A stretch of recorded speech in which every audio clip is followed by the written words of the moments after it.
Plus b x plus c, नहीं दिया plus c, a x square plus b x बराबर c कर दिया, ठीक है। ये मूल्य अल्फा और बीटा हो तो अल्फा प्लस बीटा का मान होगा।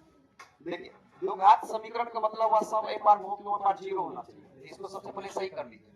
ए x square plus b x plus c a पर आएगा तो माइनस सी, ओ पर नहीं कुछ होगा जीरो। पहले द्विघात समीकरण बना दिए। हमको कह रहा है कि अल्फा प्लस बीटा का मान क्या होगा, अल्फा प्लस बीटा। बोलिए इसका फार्मूला क्या होगा, माइनस बी बाय ए, माइनस सूत्र को हो गया बी, बी का मान भी बी ए हो गया बटे ए का मान भी ए हो गया। देखिए minus B by A option में ए में, इसका ए नंबर का ऑप्शन सही होगा। द्विघात समीकरण इतना के मूल बराबर हो तो सी का मान होगा, देखिए a x square plus b x plus c बराबर जीरो।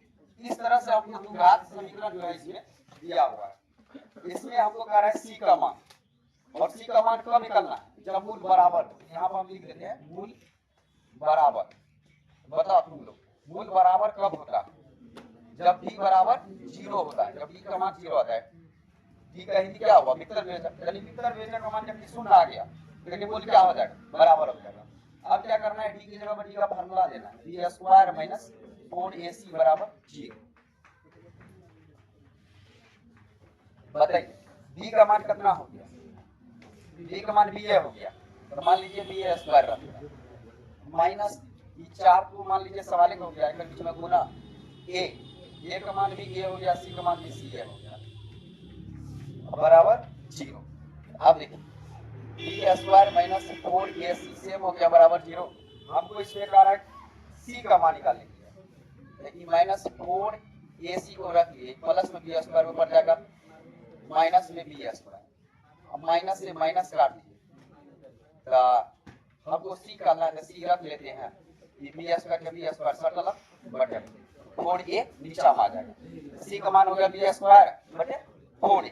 देखिए बी स्क्वायर बटे 4a कौन ऑप्शन, डी में, इसका डी नंबर ऑप्शन क्या हो गया, सही हो गया। X square minus 10x plus 3 बराबर 0। इसका एक मूल 1/3 दिया हुआ, हमको इसका दूसरा मूल मांग रहे हैं।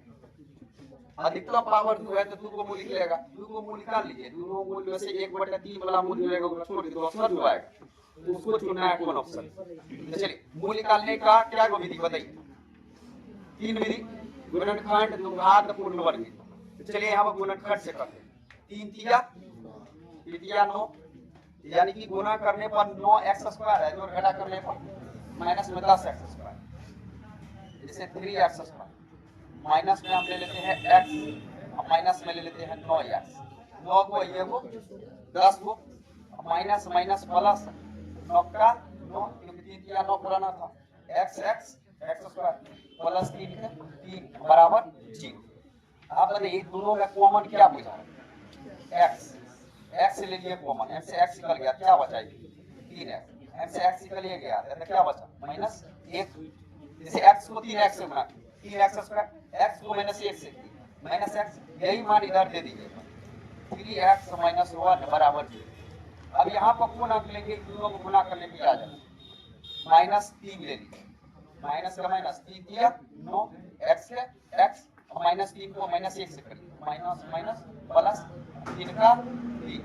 अब क्या करना है, दोनों जैसे बाहर में, बाहर वाला से एक बार जीरो करना है, x माइनस 3 बराबर 0, x बराबर क्या है माइनस 3 पर क्या प्लस 3। एक बार दोनों दिमाग से बोल लीजिए, 3x माइनस 1 बराबर 0, इसलिए जब हम x बराबर लिखे माइनस 1 ऊपर जाएगा तो प्लस 1 सटला बटे में, तो ई 1/3 जो है ना पहला मूल देल है, काला दूसरा मूल, तो मान लो ई देल है तो यही ना होना चाहिए, 3 देखिए कौन ऑप्शन डी में, इसका डी नंबर का ऑप्शन क्या हो गया, सही हो गया।